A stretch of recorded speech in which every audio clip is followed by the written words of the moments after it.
Games Workshop has been releasing video game IPs through various developers for as long as I can really remember.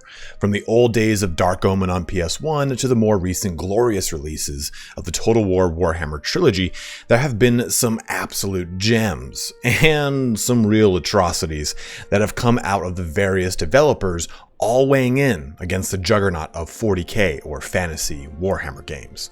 But in recent years, a trend has started to crop up. There has been a bit more alignment between the video game releases and DLCs in line with the tabletop launches. In this video today, I want to discuss a lot of the big patterns that have appeared along the video game titles of Games Workshop's massive library and their tabletop product launches. You'll notice that a lot of them are within a few months of one another. A good example would be Eltharion being released in Total War Warhammer 2's DLC in May of 2020 after the announcement of his return to Age of Sigmar and then subsequent launch in June of 2020 for the Lumineth Realm Lords. And even those launches were delayed and pushed apart from one another due to COVID. Now, let me just hit this on the head right now. There is a bit of tinfoil hat going on here, and it is purely speculative. I'm simply looking at patterns and how they've appeared across the years. From a business standpoint, it makes plenty of sense. You align a lot of these factors to maximize exposure or pull from one market into the other. A ton of other game companies do this in conjunction with movie releases, so it's really not completely unheard of, and it's not completely unfounded, but I just want to make sure it's clear that I'm going off of coincidental release dates rather than some kind of cool clandestine insider knowledge. I wish I was that cool. The way I'm going to structure this video is by going through things chronologically. We'll discuss the video game title, DLC, or content that has been released. Then I'll go into a tabletop launch that I believe is relatively linked to it, unless that is swapped. So for example, if something's tabletop release comes out before the game or DLC release, then that will be first. So again, in chronological order. Now, most of these are months apart, bar in some cases, like the Zoats, there is a larger time span in between them. Then we'll conclude the video discussing how this might allow us to glean the future and make some educated guesses about what might be coming down the pipe, mainly for Total War Warhammer, as that will be our primary subject of the day. If you end up enjoying the video, you know the drill, guys. Everyone says it, like, subscribe, all that action, but you'd be surprised how much it really does help out any channel that you enjoy. But let's get started on the Games Workshop release connection. Now, the first timestamp I want to talk about is the year 2016, and I believe this might be the beginning of the foray of really blending Games Workshop's product launches into their digital IPs, right? Their Total War Warhammers, Vermintide, so on and so forth. And Grombrindal, the White Dwarf, had a model and rules that were launched along with the August 2016 White Dwarf magazine. In it, of course, there was a whole bunch of lore. There was a new rule set for Grombrindal to be used in Age of Sigmar, and there was an accompanying model that launched alongside him. And a scant few months later, just 2 months later, in October of 2016, we got another White Dwarf magazine that came out. And this time it came with a code. It was the only way to get access to Grombrindal the White Dwarf in Total War Warhammer 1. This was kind of that first meshing of these two in a pretty big way, right? We get an exclusive character that you have to buy a White Dwarf to get access to. Now this is part of the free LC portion of, I think it's part of Total War Access now, or you can either just get it for free on Steam. But for, I believe, a whole year, this was exclusive to only the White Dwarf magazine and having the DLC code for Grombrindal. So I think that this might actually be that staging point where Games Workshop kind of use this as a little bit of a taste tester, see how it goes with meshing Total War Warhammer, which is essentially a strictly digital IP, and trying to bring people into the tabletop. Well, hey, if you really like Total War Warhammer, you're probably going to want this exclusive character for the dwarfs. Go buy a White Dwarf magazine, and you know what, you've bought it. Maybe you'll read it, and maybe you'll get interested in Age of Sigmar, the same character that is now represented in that portion of their board game. So I think that this is their first kind of really big meshing of that digital and tabletop launch. And of course, we're going to come to see this more and more in Total War Warhammer 2 and in stuff like Vermintide, which we'll talk about in a little bit. But I figured this is a really good little initial bookmark to talk about that early connection between digital IPs and Games Workshop. Jumping forward 2 more years, we're coming into the beginning of 2018, and we get the launch of the Order Battle Tome for the Daughters of Cain. This essentially brought the Witch Elves into Age of Sigmar in a very big way. And this was a pretty huge launch because this is the first time that the Dark Elves got some form of representation in Age of Sigmar. Now, in addition to this, 3 months after that, in May of 2018, we get the first DLC for Total War Warhammer 2, the Queen and the Crone. Now, of course, the Queen and the Crone has got 2 big things in here. It has High Elves, but of course, as you can see, Crone Hellebron leading the Dark Elves. And this further kind of brings home this big meshing that we're about to get with Total War Warhammer 2 and a lot of big launches that really seem to coincide.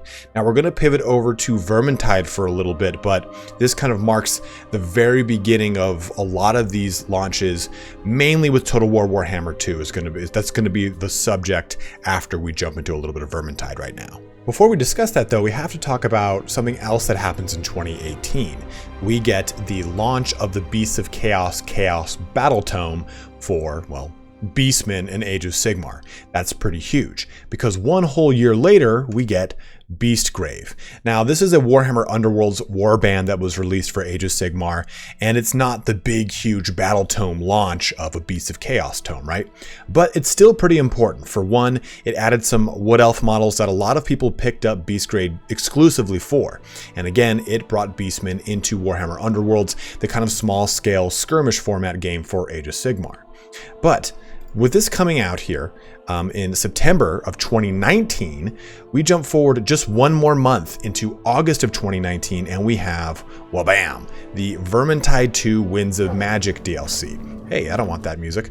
So what this does is adds Beastmen as an antagonist into Warhammer 2 Vermintide. This was a huge kind of led up to DLC. Everyone was pretty hyped up for it. Didn't go over as well, but still, you can see that this was just a month away from Beastmen coming into Underworlds, and a year after the launch of the Battle Tome for Beastmen in Age of Sigmar, something that was still pretty rife and new in the pretty evolving meta of Age of Sigmar.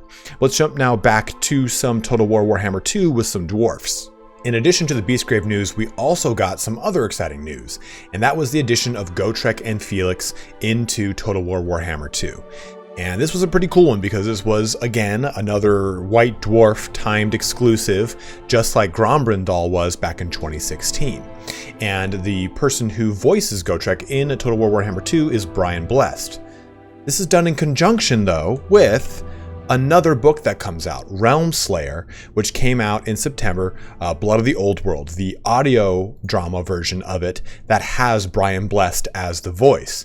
So you can see that not only was a timed release in conjunction, they just said like, yeah, okay, now that you're done recording here at the Black Library Studios, head on over to CA and record for them, because this was done in conjunction as well with the Ghoul Slayer book that came out. And even prior to this, in June of 2019, we got the launch of a Gotrek model. He came into Age of Sigmar in a big way. The first time we've seen an updated model for him in 13 years. So this was a pretty well done release that was done in conjunction. Again, you go buy that White Dwarf book, you got a little hit of the Warhammer crack, and you also have access to the character in Total War Warhammer 2. It's just like I said with Grombrindal. If you never played the tabletop game, or maybe you only played it a long time ago, the White Dwarf kind of opens that door for you to see more into the actual hobby and where it's at. And maybe you pick up a set or two, who knows? And vice versa. You know, maybe you never played Total War Warhammer 2, you've got a code for this guy. I wonder how it works. Let me just redeem Gotrek and Felix in Total War Warhammer 2 and give it a shot. So a really cool and interesting overlay on this one, especially since it's so deep, right? It goes into the Black Library portion, it goes into an Age of Sigmar model launch, and it goes into FLC, or a timed FLC for Total War Warhammer 2. I believe 30 days after this came out for the White Dwarf, you could redeem it on Total War Access. I can't remember 100%. Let's jump into another thing that happens right around the same time here in 2019. September, as you can tell, is a pretty popular time for a lot of what we're talking about, because we also had the Total War Warhammer 2, the Hunter and the Beast DLC that predated Gotrek and Felix's release later that month. Now, with Hunter and the Beast, this brought Empire to the Vortex campaign for Total War Warhammer 2. That was a pretty huge jump. In addition to that, it also added a massive Empire rework that fixed Empire as a whole in the Mortal Empires campaign.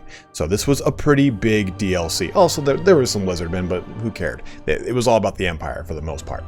Well, and the Dreadsaurian. But in addition to that, we had something else that came out in September, and that was the first reveal, or at least the teaser, of the Cities of Sigmar faction focus in September 23rd of 2019. And this really brought the old armies of Warhammer that were allied with Order, so for the most part dwarfs, high elves, and the cities or Empire, into the Age of Sigmar, with the subsequent launch in October 5th or 7th or so of 2019. So you can see how these two are kind of meshed together very well. A very heavy Empire focus DLC in the Hunter and the Beast, and a very heavy Empire focused supplement to Age of Sigmar in Cities of Sigmar, but also having some other races in there as well. And I think this is a really good idea of putting these two together to kind of mesh those two worlds. The end of 2019 was rife with releases for both Total War Warhammer and for Games Workshop. We got another DLC, but before that, there was the Adeptus Sororitas, or Sisters of Battle, box set that was finally released, something that had been teased would be coming for almost a full 2 years. And with this, we got the brand new 8th edition Warhammer 40,000 Sisters of Battle, and they're badass. And with that though, in December, we got that other DLC for Total War Warhammer 2. The Shadow and the Blade. This, of course, brought some good Skaven and some good Dark Elf play to the game. We got Deathmaster Snikch. We got a ton of fun stuff. But we also got an FLC, a free LC with this, and that was Repanse. Now, Repanse herself obviously is not a Sister of Battle. I'm not even going to say that she was, but she has that same overall look that they've taken from a lot of the old lore of 6th edition Warhammer Fantasy and kind of brought it up to speed here in December of 2019. Now, this is, of all the connections I've made so far, this one is probably the biggest reach.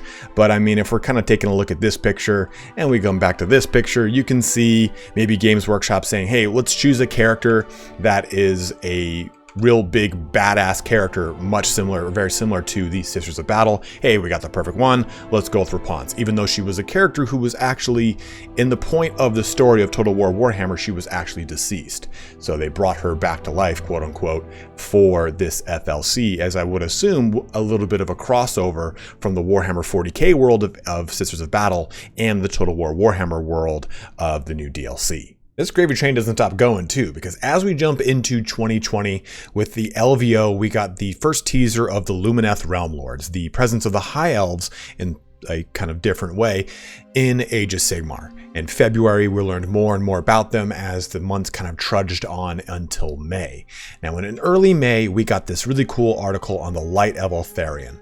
And it goes into bringing Eltharion back into not just simply the Warhammer lore, but in Age of Sigmar. He's kind of represented as this embodied arcane empowered suit of armor. There's a really awesome lore behind him. He's probably one of my favorite characters for Age of Sigmar. And then at the end of May of 2020, we got the launch of Wabam, the Warden and the Paunch. Now, this is probably my favorite DLC for Total War Warhammer 2 because Eltharion is my favorite character. I guess of the existing High Elf characters, Narion would be my second if anyone cares. But this is another situation where this lines up very well with another big launch, because a couple, I think it's like 2 or 3 weeks later, all of the Lumineth Realm Lords hype from Age of Sigmar that was kind of kicking up in the beginning portions of the year comes to fruition in June with the launch of the actual box set here that delivers all of these models, namely, of course, Eltharion leading the bunch. So this is kind of making these things hand in hand with one another. Light of Eltharion coming online in Age of Sigmar, and you can also play it in Total War Warhammer 2 if you'd so wish to play the Warden of Ivris in the Warden The Paunch. So again, another really awesome example here of aligning these two launches. In fact, when was this one? This was June 15th, so almost 2 full weeks after the Warden The Paunch was released in May 21st. Now, we've been talking a lot about Age of Sigmar and how that kind of allies with Total War Warhammer. And there's also 40K happenings and rumblings that are going on. In March, we got this Psychic Awakening book, or at least I believe this is the preview of the book that had the Psychic Awakening that talked about the Orcs. The Orcs got some new rules in the Psychic Awakening. Pretty much every army did in Warhammer 40,000 in the 8th edition, leading up to that 9th edition launch a handful of months later. So in March 17th of 2020, we get this nice preview from a Warhammer community on this book, which brings Gazcall to the fore. It brings a new Ragnar model here for the Space Wolves. This was a pretty cool, big, hyped up book for Warhammer 40K fans, especially if you're an Orc fan. It's not until now that you finally get new 40K Orc models. The same one, not the same ones that I've had for like 15 years. Neither here nor there, skipping ahead, we also get the same thing here in the Warden The Paunch. This is kind of done alongside Eltharion. Eltharion, though, was with Age of Sigmar, obviously, and I don't think necessarily that the Warden and the Paunch was chosen because, hey, we're going to do Orc Psychic Awakening too. Why don't we put that in conjunction with this? I think the mainstay for going Warden and the Paunch alongside the Lumineth Realm Lords was the fact that Eltharion was in it, and Grom the Paunch is part of the big nemesis for Eltharion. So while this isn't a direct correlation, I still think it's kind of in that same cosmos, like, hey, let's bookend these two. We'll put Orcs in the front end with Psychic Awakening, then we can talk about Warden of the Paunch launch with Total War, then we'll swing it into the actual full-on launch for the Lumineth Realm Lords in June, like a 1, 2, 3 punch. But just a kind of an additional furthering and peppering of Warden of the Paunch. Now, another big teaser that we got at the beginning of 2020 during the LVO, the Las Vegas Open, was Zoats and their return to not necessarily Warhammer as a whole, but mainly Warhammer 40,000 in the Blackstone Fortress. So you got a futuristic Zoat. About a year prior, in June 2019, there had been a circulating picture for Blood Bowl and having Zoats be a part of Blood Bowl. Zolkoth the Zoat. Fast forward once more into November 2020, and you get Zoats coming into Blood Bowl. And this guy is big, he's mean, he's awesome, and he looks pretty rad. Almost not even a full month later, I think this happens when? This happens the 18th of November. The very beginning of December, we get more Zoats, and that comes in the form of the Twisted and the Twilight. Coming out on December 3rd, 2 days after my own birthday, it's like Creative Assembly wanted to give me a birthday gift, we get the Twisted and the Twilight DLC coming out. This is another, again, just kind of cool overlay here where things are really starting to just almost every single DLC now from Creative Assembly has come in conjunction with some sort of reveal or thing coming in either Age of Sigmar, 40K, or in this case, Blackstone Fortress, which is a mini game as a part of the 40K universe. So you can see where I'm going with this, where we'll be able to maybe make some guesses about what could be coming in the future based off of some of these reveals and alignments of stuff that's coming out from Games Workshop. The beginning of 2021 saw probably one of the most exciting things we've seen for Total War in quite some time. Right? Total War Warhammer 2 came out like 4 years ago or something like that. Total War Warhammer 3, we finally got our trailer for it. But leading up to that, in the year 2020, we got plenty of tastes or teasers of Warhammer Old World and what Kislev might be looking like in Warhammer Old World when that comes out. Like right here, we have the Ice Guard. I believe this next picture here is Warhammer 3 itself, so you can see the Ice Guard represented right there, very similar to the actual sketch. Then in this picture right here, you can see the Bear Cavalry that they have planned for Warhammer the Old World and some of the models that they'll be releasing for that. And jumping back to the trailer, we can see that represented right here. So really awesome to see those designs of a release that is very far away in Warhammer Old World, kind of making their way already into Total War Warhammer 3. And we've talked about plenty about the Hedonites of Slaanesh and how that might possibly be a taste of what we might be looking at in a Slaanesh-themed mortal army in Total War Warhammer 3. A lot of really interesting things could be possibly coming with Total War Warhammer 3, and I'm very excited about it.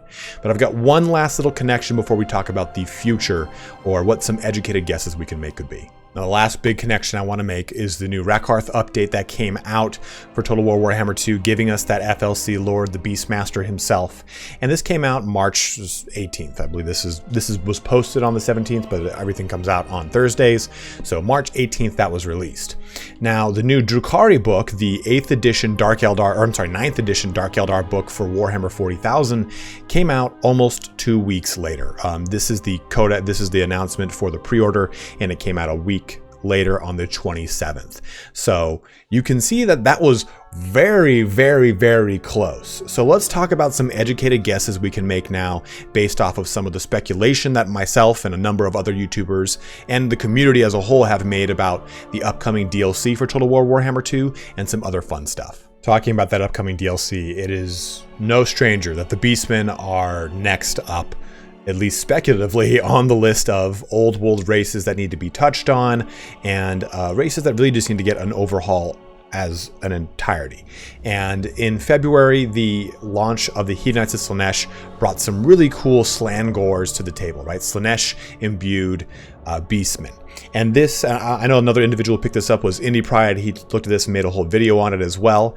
But this really kind of tells me, like, okay, this is kind of aligning a little bit with what might be coming from Total War Warhammer.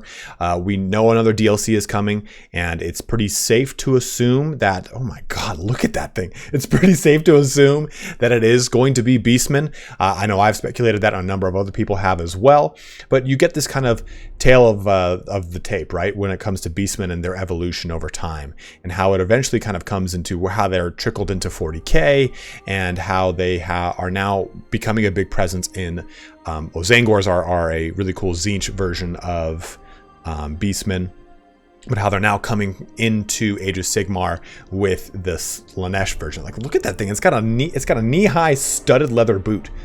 That's a thigh-high. I'm sorry. That is disgusting in all sorts of ways. But this, I think, could be a really cool test of things that are coming, either for Warhammer 3 or for the next DLC for Total War Warhammer 2. Getting those really cool god-themed gores for Total War Warhammer 2 is something that a lot of people have wanted imbued with their Beastmen. Now, the other coin of the speculation video that I've made for Total Warhammer 2's upcoming DLC is that it would be Lizardmen versus Beastmen, or Beastmen versus Lizardmen, however you want to look at that. And I didn't have a whole ton to go off of for this connection video.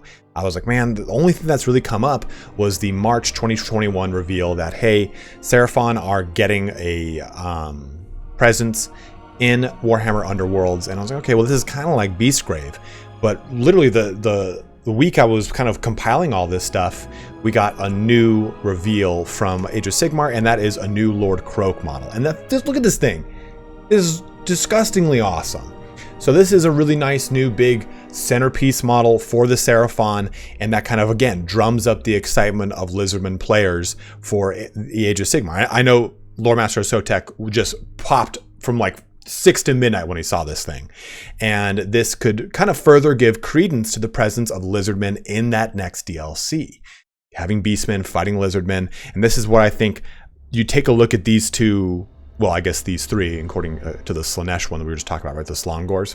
If you take a look at all three of these articles, it would make a lot of sense if they did Lizardmen and Beastmen together as the DLC, because you've kind of created these this breadcrumb trail leading up to a hopeful DLC launch the next month, 2, 3, 4, who even knows anymore.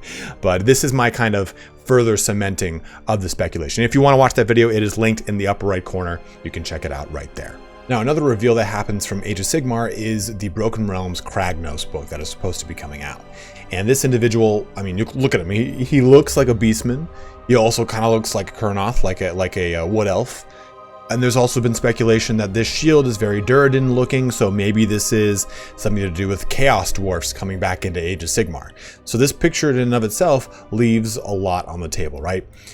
If this is indeed a Beastman, because look at him, he's a centaur, then that could kind of fall in line with a Beastman themed DLC for Total War Warhammer 2. If this ends up being something along the lines of Chaos Dwarfs, which I personally, I think that's a bit of a reach, then this maybe falls in line with Total War Warhammer 3. Now, if it doesn't, that's not a really big deal, but I'm just still saying this is one of the big mysteries of some of the Broken Realm stuff that's happening in the Age of Sigmar world, and this could be a possible link to that Beastmen DLC that I made a reference to earlier. I didn't put this in the Beastmen section because there's a lot of potential links onto this one, but still worth talking about. Our next subject brings us into the Warhammer RPG, namely the Warhammer RPG 4th edition. And we've seen a lot of really cool things come out of this 4th edition. And in it, we have this new revelation, I guess you could say, of Katarina here, a cult leader of Slaanesh. Now, what I want you to take, I guess, particular stock of is her shoulder piece here, the way she's kind of armed in general, just her armament, but mainly this little headpiece, because the Hedonites of Slaanesh that just came out for Age of Sigmar not too long ago got some new archers, these Bliss Barb archers. Let's go ahead and take a look at these here right here. Now, for the most part, this is a very similar aesthetic, and namely, of course, the little head crowns that they've got on, right? Let's get a closer look. Now, when we take a look at this, we see almost that exact same motif repeating itself. One single, particularly prominent epaulette. It's almost like a World of Warcraft character. And then we also have that almost spot-on, image for image crown that previous character wore.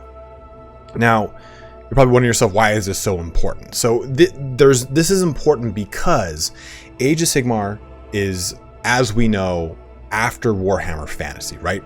Warhammer Fantasy is the world that was.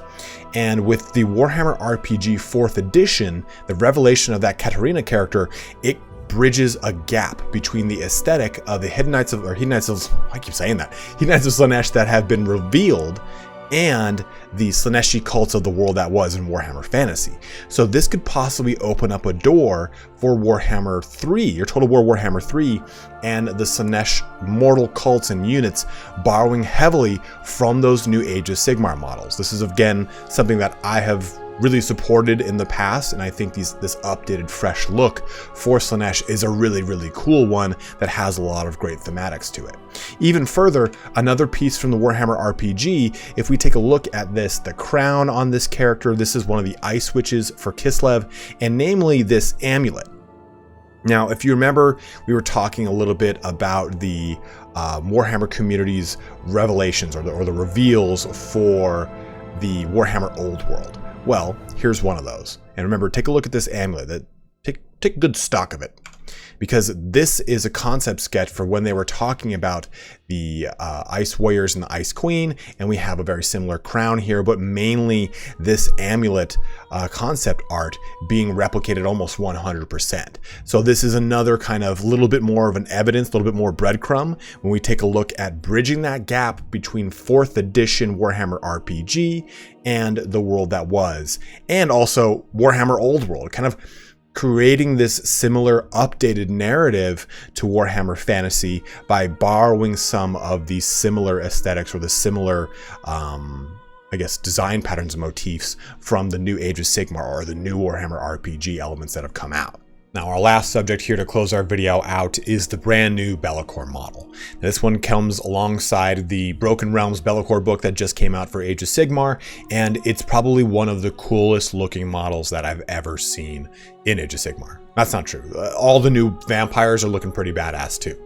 But Be'lakor is a really imposing figure, right? And when we take a look at the lore of Warhammer, he's the very first demon prince. And because he tries to snatch all this power for himself and try to supplant the chaos gods, he's damned to constantly guide the next ever chosen towards all of their artifacts, right? He plays a very big part of the narrative of Warhammer fantasy battles, not Age of Sigmar. And when we take a look at the Steam page for Total War Warhammer 3, we get, and there is one who schemes to achieve just that, an ancient figure who desires nothing less than to wield supreme power, but to succeed he will need a champion. Very Be'lakor sounding. I know personally I have made the speculation that Be'lakor will be a part of the Total War Warhammer 3 narrative. A number of other people have, the community has for sure. So maybe having this new Be'lakor model come out could perhaps lead to some more information about who this shadowy figure is for Total War Warhammer 3. We still have near nothing to go on for Warhammer 3 aside from what those races are going to be and a really cool CG trailer. We haven't gotten a ton of details about the gameplay itself. And we know from Grace that we'll be getting that information in May or June time. So hopefully we'll get that as the next month comes ahead, and we might actually see if this is Be'lakor. Lining it up with the launch of this Be'lakor model, I think just like a week ago, March 8th of 20... God, we're already in the end of April. God, everything's blurring together. But let me know what you think about all this in the comments. I know that some of it is very tinfoily hat, and I also know that a lot of it is kind of like a duh moment. Like, obviously, you would line these two things up. It's like every video game franchise out there releasing some sort of Viking-themed thing after Valhalla, after Valheim, after the new Magic set, Kaldheim. There's all sorts of reoccurring things in all of our media, right? The new Call of Duty Season 3 has a character that looks like Sub-Zero, and we're getting the new Mortal Kombat movie coming out. I get that these patterns exist, but I think it's a really fun and exciting thing to do when we're taking a look at the excitement of Total War Warhammer 3 and what they could possibly mean, because we know damn near nothing. So this has kind of been a really fun journey down a very deep, twisting rabbit hole of me just making like Charlie Day level maps on the wall of going, look, this thing's connected because of these two, and if we swap these words and letters, it makes this. I understand how harebrained a lot of this could sound, but I think it's perfectly logical to take a look at some of this stuff and go, yeah, these are within a month of each other. It makes a lot of perfect business sense to do such things. Why not knock it out of the park? So let me know in the comment section below if there's any that I maybe missed that you think are a really cool connection to. Like, hey, this thing came out alongside Bretonnia. This is an awesome connection, so on and so forth. Or if you've seen any big launches that could possibly nod towards stuff in the future. I would love to hear what your opinions are on this. Or maybe if you just think I'm just gonna lay off the sneak energy or something like that, you just go ahead and let me know in the comment section below. But as always, guys, thank you so much for watching here today. Have a good one and take care.